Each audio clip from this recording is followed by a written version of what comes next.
For millennia, caribou have made annual migrations. Every summer, driven by the seasonal changes of the far north and following long established pathways, they have trekked almost 400 miles north. Their destination is a vast wilderness known as the Arctic National Wildlife Refuge. This one, fattening up on its mother's milk, would normally double its weight in just a few weeks. But now grazing time is being disrupted. In summer, the tundra becomes waterlogged. These are excellent breeding conditions for mosquitoes and other biting insects.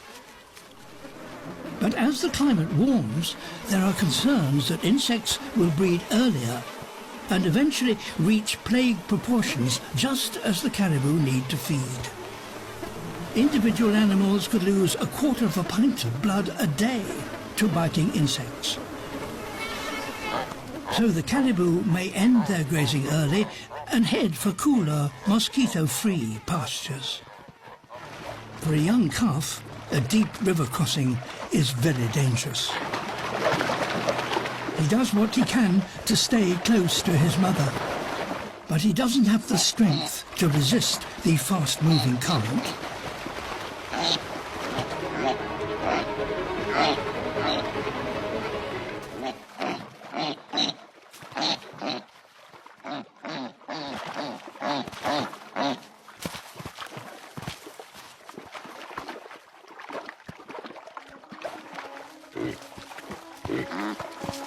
He is one of the lucky ones.